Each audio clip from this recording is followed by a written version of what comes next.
আসসালামু আলাইকুম সুপ্রিয় দর্শক, কেমন আছেন সবাই? আশা করি সবাই অনেক ভালো আছেন। যে যেখান থেকে এই ভিডিওটি দেখতেছেন সবাইকে অসংখ্য ধন্যবাদ। কুয়েতে যারা তাব্বাক বিষয়ে আসতে চান তাদের জন্য ভিডিওটি অনেক হেল্পফুল হবে। আজকে আপনাদের দেখাবো আপনার কুয়েতে কিভাবে খেপসা রান্না করে দুম্বার এবং মুরগির পুরো ভিডিওতে দেখানোর চেষ্টা করব। আমাদের সাথে রয়েছেন রুমান ভাই। সে কত বছর এখানে কাজ করে বা কত টাকা তার বেতন, সবকিছুই আপনারা জানতে পারবেন আজকের এই ভিডিওতে। পুরো ভিডিওটি দেখতে আমাদের সাথেই থাকুন এবং আপনি যদি প্রবাসী হয়ে থাকেন এবং সেটা যদি হয় কুয়েত, তাহলে চ্যানেলটি সাবস্ক্রাইব করে আমাদের সাথেই থাকবেন। আপনারা দেখতে পাচ্ছেন এখানে মারাক রান্না করা হচ্ছে।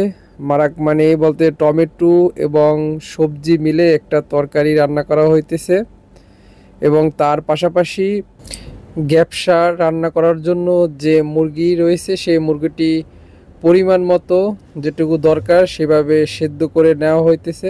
এটি পুরোপুরি সিদ্ধ হতে মোটামুটি 30 মিনিট সময় লাগবে।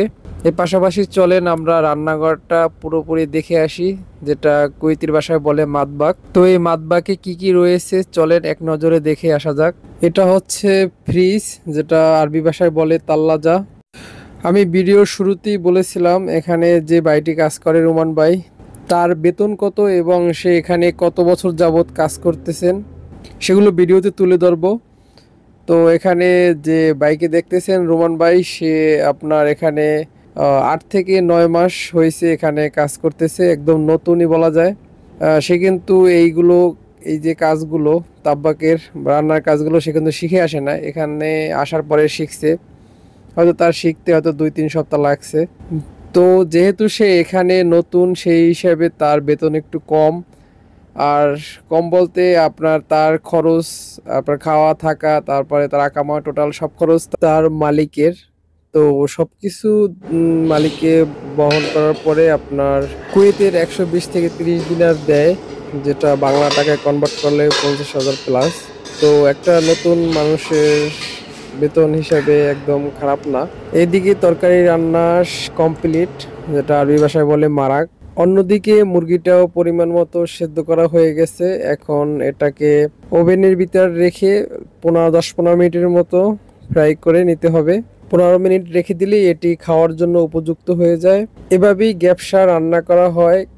অনেকেই মনে করেন কুয়েতের রান্না খুবই কঠিন, আসলে কঠিন না, এটা একদম সহজ। আপনারা যদি একবার বা দুইবার দেখেন তাহলে আপনিও এটা পারবেন। গ্যাপসা রান্না করা কমপ্লিট হয়ে গেছে, এখন এটি খাবার জন্য নিয়ে যাওয়া হচ্ছে।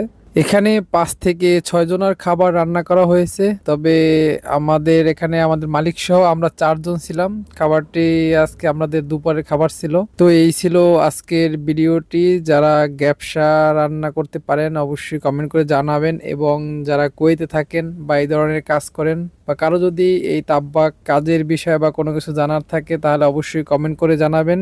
সবাই ভালো থাকবেন, সুস্থ থাকবেন, এবং আপনি যদি কুয়েত প্রবাসী হয়ে থাকেন অবশ্যই চ্যানেলটি সাবস্ক্রাইব করে আমাদের সাথেই থাকবেন। আসসালামু আলাইকুম।